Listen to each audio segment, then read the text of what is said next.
What's on your horizon these days? What are you looking at? What are you noticing? But personally, really, still to write a good book. I have written so many books on so many subjects, and I'm still waiting to write a good book. Next to it is to read a good book and to have a good class. Look, I'm a teacher after all. I love teaching because I love learning. In my classroom, I'm the best student, I'm a very good learner.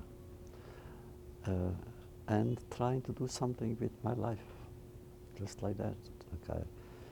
Maybe you saw my latest publication, Open Heart. Tell me about Open Heart. Yeah, Open Heart, we always go to Israel for Shavuot, my wife and I, which is the holiday after Passover. And I like it because that celebrates the giving of the law.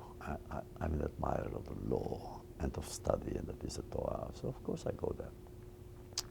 Came back, and I had in my office political refugees from Iran, and a kind of address for these people. I should help them, they are in danger of death there, and so forth.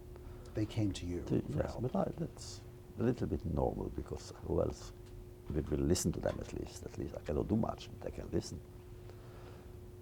And all of a sudden, my doctor calls me, my regular doctor. You forgot to come for a checkup. Oh my God.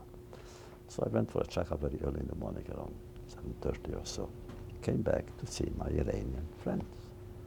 And then the same doctor calls me and said, look, we forgot some tests. You must come right away. I said, I cannot. Because I have here Iranian people. For them, it's a matter of life and death. I cannot abandon them. I just cannot. He said, you must. I said, doctor, I hang up. I cannot.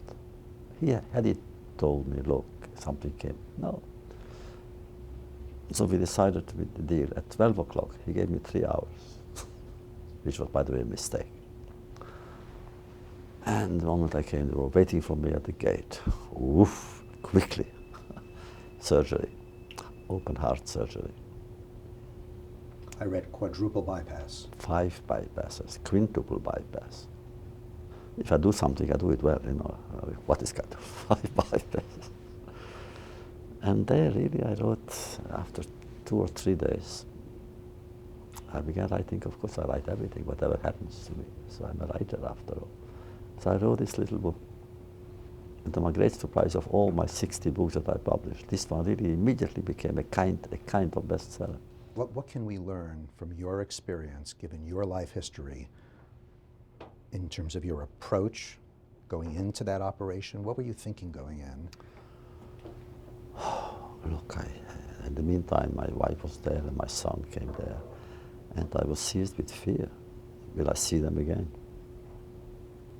Look, I lived in fear years and years and years and years ago.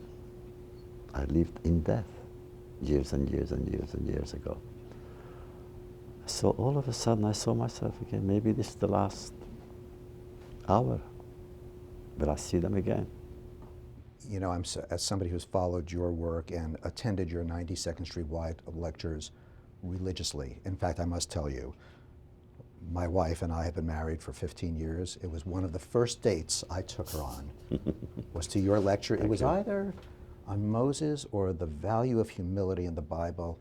Last night I spoke about Prophet Jeremiah, the saddest, melancholy prophet in Scripture. It's always, I love that because it takes me 2 months to prepare a lecture of research and writing and thinking. So I'm glad you were there, but I like it. I wish I had been there last night. I didn't know about it, but I have a question for you because I remember attending several of your lectures. One was on Abraham and Isaac, and I want to talk about that because you call Isaac the first survivor. But there was something else that struck me. You were lecturing on the value of humility that the Bible extols, and you told a wonderful joke to set that up. Do you remember? No. You don't? No, tell me which one. I'll tell you, and you tell me if it's a good one. No. 2 religious men are arguing about the value of humility in the Bible. Who is more humble? Who is more humble? And do you remember, can you please finish the joke? Go ahead. Okay. I like listening to it. One man says to the other, I am the most humble man I know. And his friend says, you, how can you compare your humility to mine? And I remembered that, and I've told it a million times, and I've credited you. But here's what struck me. The joke is when he says, look who is humble. Here's what struck me. I've read Night, which, as you describe it in your words, was the race to death and your survival of it. How did your sense of humor survive what you survived? What would you do without it? It's not really, my humor is a kind of different humor after all. There is humor before and after. This humor is after. Having seen what I have seen, having endured what so many of us have endured, and with all the questions that face me, and with all the possibilities that I question myself, how can I not have humor? Without humor, I think one would fall into a depression that could last an entire lifetime. Only humor can save it, or a friend. For me, friendship is a religion. What a friend can do, no one else can. Man or woman, it's friendship that matters. At one point I wrote somewhere, and I think my wife didn't like that, I said, maybe one can live without love, but not without friendship. So therefore, this humor too. Humor, you cannot without humor. You can't live without it, but you can't will it, can you? It comes, but the main thing is humor can be biting. There is a humor which is offensive, and I would never indulge in that. Whatever I do, I would never write. I wouldn't write if I felt that anything in my writing would offend or pain anyone. I cannot do that. There is enough pain in the world. Why should I add to it? On that issue of humility, because I often think about it, how do you define humility? Because in the face of some of the horrors you've seen, and even some of the lesser horrors we've seen since then, is humility something that one should always have? Or can humility actually impede action? It can. Of course it can impede action. Because, look, I can say, who am I to help you, really? I'm not that arrogant to think that I can help anyone who is suffering, or any poor who needs help, or any sick who needs consolation. Who am I? Don't say that. That comes in a discussion among actually sages. Is there anything good in pride, which is the opposite of humility? Usually it's bad. Man should not be, what are we proud of? We are all mortal. And the answer is, if you are not proud, you won't help anyone. Because you would say, who am I to do it? Or if you are too pious, you could say, if God wanted you rich, he would have given you money. If God wanted you in good health, he would have given you good health. Leave me out of it. It comes to the other, and the otherness of the other. We must listen to the victim. There's breaking news that we came across from the U.S. Holocaust Memorial just a month ago. And this is, of course, we're speaking to you now, Elie Wiesel, because it's the 20th anniversary of the U.S. Holocaust Memorial Museum. You were the founder of it, the first chairman. And just last month, we learned that researchers from the memorial had been combing through documents that had existed for years, but nobody had read through them carefully enough to take account and map out the number of ghettos and concentration camps and tell us what they found, because it was shocking. Was it shocking to you? Absolutely. At the same time, I was not really that, I was shocked but not surprised. Tell us the news. Oh yes, I discovered some 45,000 ghettos, or we didn't even know about. The thing is, there is so much to write about that period. I know if I had spent my entire life doing nothing else, all the books that I have read, no. All the books I have written, no. Just write about that, what I saw and endured and witnessed. It wouldn't be enough. It's too much. But I'm sorry to interrupt you, but 45,000 ghettos and concentration camps, some of which were extremely small, scattered throughout the land, which has implications for how we assess who knew what and who was complicit, doesn't it? We knew that we know. Now, in doing research, we know that the world knew. For me, one of the darkest moments in my life was when I came to America. I went to the New York Times Library and to the New York Public Library, saying, what did America know? Incredible, what America knew. America in August 1942, they already knew with certainty that millions of Jews were condemned to death by the Germans and so forth, and nothing was done. The New York Times itself was, I think, hid the news inside page, something, a small item. I have a friend, his name is Arthur Gelb, he used to be managing editor of the Times, and he then invited me to a luncheon with the New York Times editors of those who were there then and those who are now. And he said to me, look, speak, because we know that you are very angry at all. I was. Look, I used to be a journalist. I believe in communication. I believe in the press. And when I found out that the most respected journal in the world hasn't done enough or has done very little, how can I open a newspaper every morning and say, wait a second, what did they say then? So they decided afterwards that they will do something about it. And therefore they actually have now a plaque in the New York Times offices saying, when it comes to the tragedy of the Jewish people in Europe, the Times has not fulfilled its mission. I didn't know that.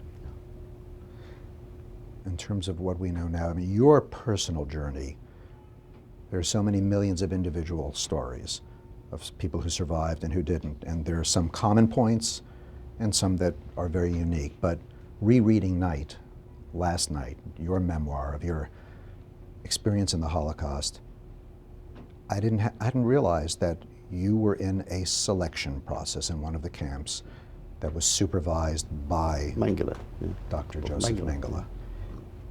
Please tell our listeners and viewers what that was like. My friend, remember, at that time, we Hungarian Jews were criminally neglected by the free world. May 1944, literally days before D-Day, when Washington knew, London knew, Switzerland knew, the Vatican knew what Auschwitz meant, we Jews in Hungary didn't hear about it. Had we heard about it, my town in Transylvania, which is in the Carpathian Mountains, is surrounded by mountains. We could have escaped into the mountains and hide. We had a Christian woman, illiterate, Maria. She was our friend and servant for years and years. She came into the ghetto and she pleaded with my father, Mr. Wiesel, she says, I have a hut in the mountain. Come, I'll take care of you. The Russians were 30 miles away. If we had known, how come that nobody told us? Who was 30 miles away? The Russian army, the Red Army. How come? If occasionally I'm seized by anger, that is my anger about that. So what did we know? Nothing. So therefore, when we arrived there, my father, we arrived in Auschwitz. He looked through the window. He said, escape Auschwitz. The name meant nothing to us. We were there, and we had no idea. And this doctor? Then we came to there, and we stood in line. And of course, this immediately separated us from my mother and my sisters, and I remained with my father. And everything was so fast and so well organized. Everybody knew what to do in order to lure the victims. Everyone. Everything worked. The machinery worked. And then all of a sudden we came, and then an old prisoner came to the line saying, they will ask you questions. To me, he said, how old are you? I said, 15. Say 18. To my father, how old are you? He said, 48 or something. No, say 30. Because he knew what we didn't know, that those who could work will live. Those who couldn't will die. And as we were staying, and then something strange happened to me. I come from a very religious background, very religious. When I saw these hundreds and hundreds and thousands perhaps of Jews coming from all over Europe, speaking all languages, belonging to all cultures, to all conditions, men, women, children, young and old, learned and ignorant, all are there, I had the feeling this is a messianic event. The ingathering of the final, ultimate ingathering of exiles. The Messiah is coming. I swear to you, that's what I felt. And who came was not a Messiah, but death as Messiah. You mentioned if we had known back in, how do you pronounce your town, Siget? Siget, yeah. Siget. One man knew, and I read it in your book, Yes. and his name Moshe, Moshe, yeah. One man knew. Moshe the Beetle? The beetle, yeah. The Beetle. Yeah. Why did they call him Moshe He was the a beetle in the synagogue.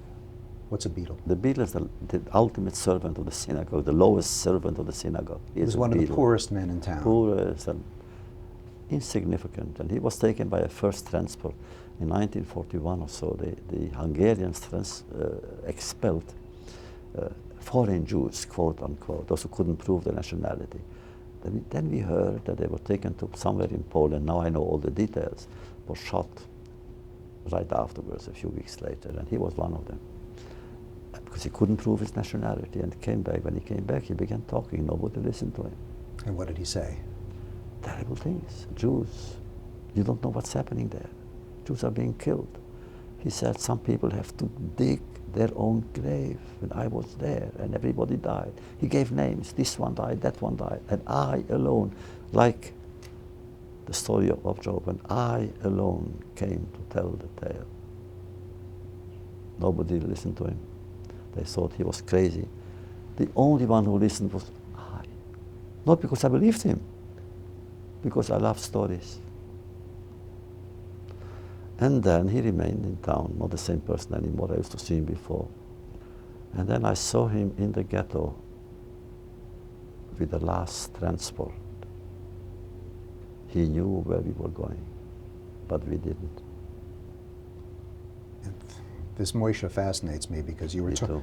we were talking about your religious fervor and your passion for it, and I read that you really wanted to study Jewish mysticism, and your father didn't want you to, but you found Moshe, who taught you about this. And was it Moshe or your grandfather who told you that the power of a question can almost overpower the answer? That's him. That's That was what Moshe. Moshe said it, of He course. taught you that. But many people said that, but to me at that time, he is the one who said it. But at the same time, really, the real teacher was not he. I had Kalman, the Kabbalist. He was my teacher in Siget. But he taught me something more important, the destiny of the Jewish people, the mass graves.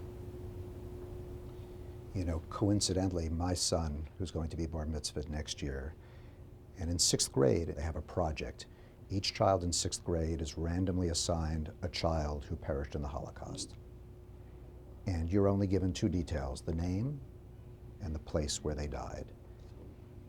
And he researched it, and because of the miracle of technology, he and I together, we looked and we looked, and we found this boy who was 12 years old when he perished in 1943, and I had never heard of the place, and yet 500,000 Jews had been killed there. And you know where it was? Last night I was reading Night. It was the same forest that Moshe had come back from. Really, from Galicia. Yes. And that Kamenets Podolsk. Yes. Why had I, who have read about the Holocaust, 500,000 people had been killed there, and I wasn't aware of that name. Why is that? That's why you asked earlier about writing, you know, and how many transports were, how many villages or cities were eliminated without a single survivor, which means taking history with them in the grave.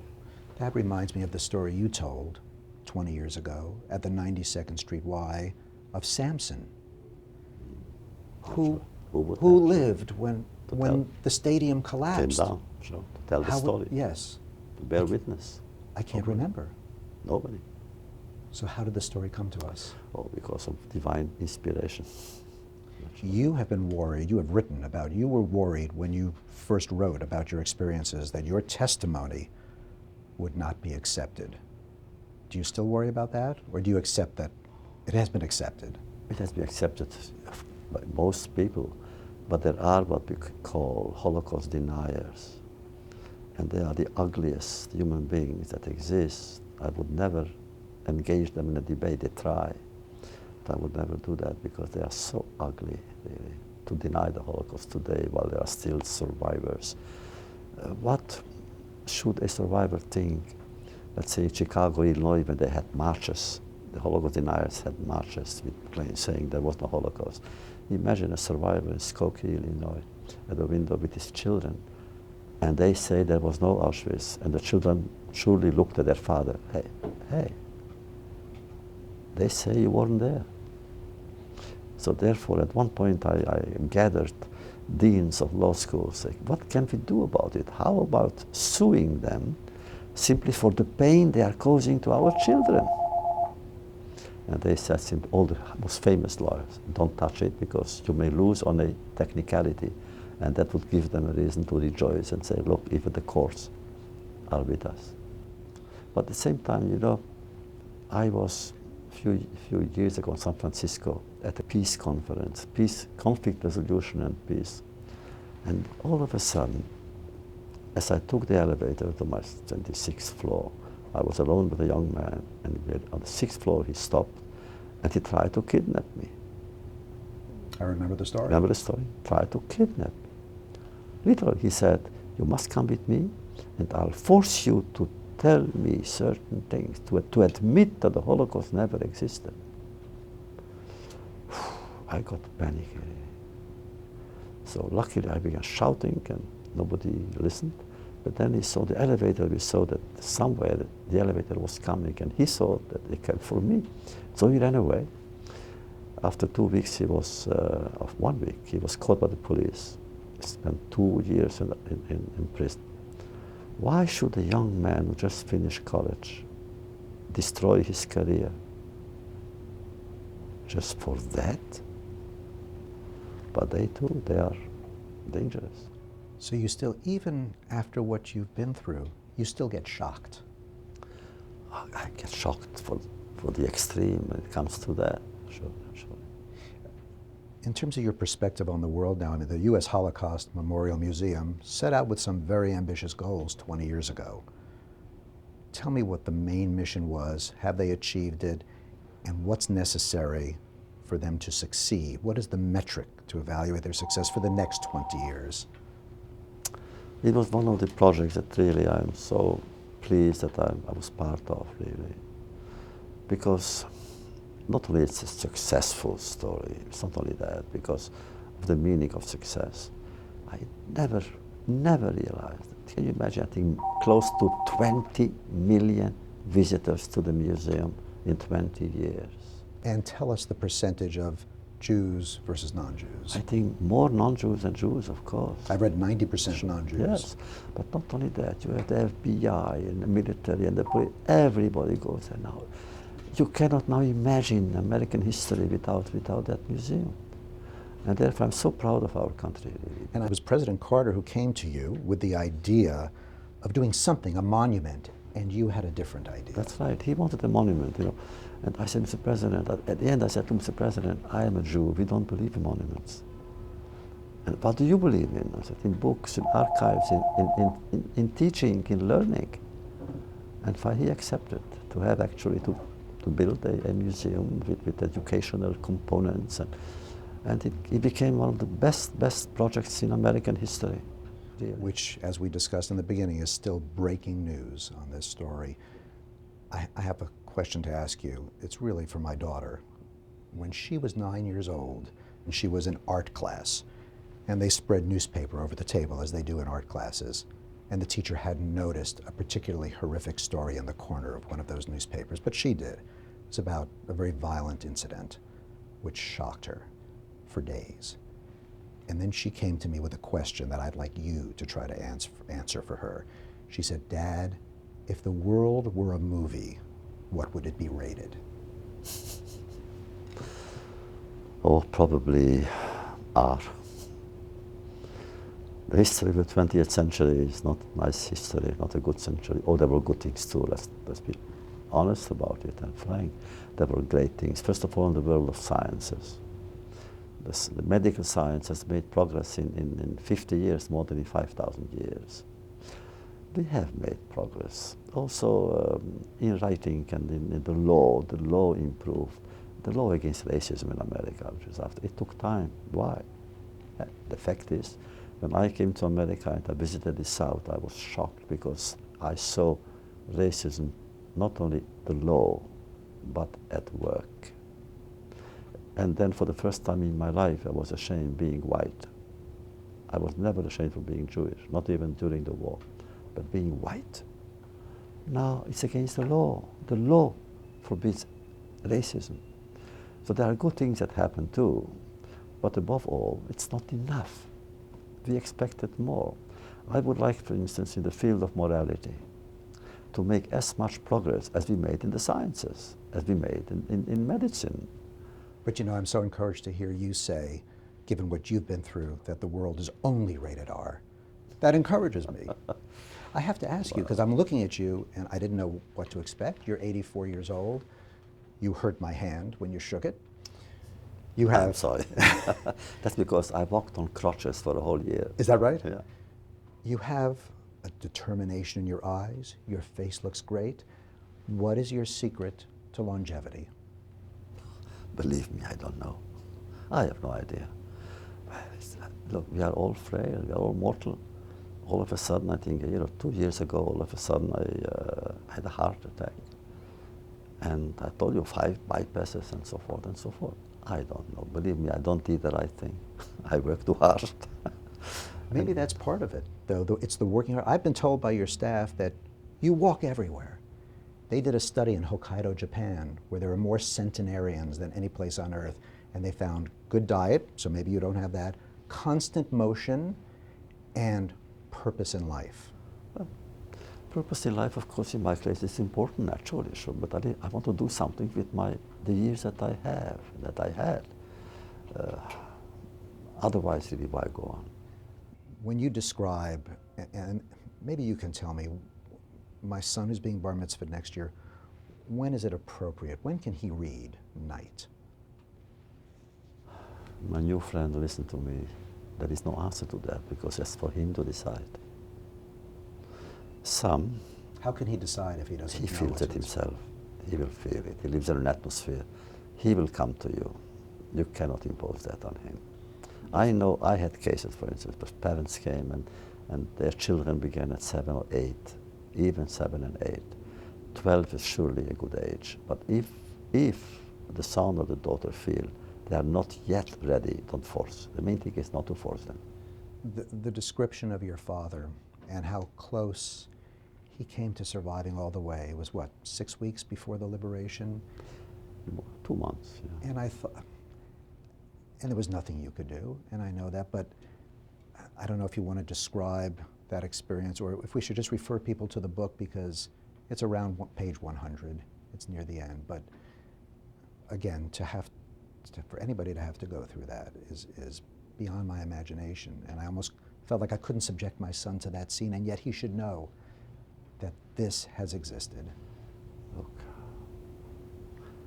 I wanted to leave when I was in Auschwitz because of my father. I knew that if I die, he would die. But then we went to Buchenwald together. When he died, I didn't live anymore. That's why the book, which is so small, since January 27 to April 11, maybe 3-4 pages. Nothing. Because nothing happened to me. I wasn't alive. But you came back to life. I came back on April 11. And all of a sudden, the American army was there in Buchenwald, the first American soldier. To this day, I'm so grateful to the American army. You cannot imagine. And there is a photo. You've seen the photo of you. It was a few days after April Probably, 11th? yeah. When the American army came. It was an American officer who found it. I'm going to, you know what? I have it on my computer. An American officer. And I want to bring it up, and I'm going to type in my password because I have a question to ask you about that, because you described how you felt when you looked in the mirror. Just here it is, because I couldn't recognize where you were. Yeah, and if you can point it out, yeah, that is you. Yeah. Which is, we can expand it. A little bit. No, up. Yeah, Yeah. On this one. Really, I don't recognize you. And you didn't recognize yourself. How could And you? you know what? I was out in your receiving room out here, and I saw all your books, and on one of the bindings was a picture of Adolf Hitler. And I think, what's a more frightening image to you, that picture or this picture of you? Of course, his, naturally. Hitler's. Because you were terrified when you saw your face and your body. I haven't seen, we didn't have mirrors before. First time I saw a mirror was afterwards. But look, again, the American Army for me became, I was invited one day to West Point to give a lecture. I accepted for one reason, immediately, to say thank you. And I took my wife with me, because I knew it was going to be very moving. And I said to them, look, all my life, my adult life, I wanted actually to thank the American Army, because they gave me a parade, you know, they said, we are giving you something that only the President of the United States can get. They gave me such honors. I said, you are thanking me. I came to thank you. This is one of the most glorious moments of American military history. Having said that, afterwards, when I began reading history books, the Americans knew about all these camps before. And I was wondering whether the American Patton's Third Army, I'm sure they knew that what was awaiting them in Buchenwald. Did the commanders make a decision or an effort to go a little bit faster? They would have saved more people. When I look at that picture, I also think, because you were so hopeless at that point, you at 84 now, if you could say something to that 16-year-old Elie Wiesel, what would it be? Look, I had that feeling and that need to say to that boy, strangely enough, at one of the most glorious moments in my life, when I got the Nobel Prize. And I remember I was there, and I had to speak. And actually, I wanted to speak to that boy and say, look, here I am with you. What have I done with your life and mine? My questions remain questions all the time. Elie Wiesel, thank you so much for joining us. I thank you very much. Thank you.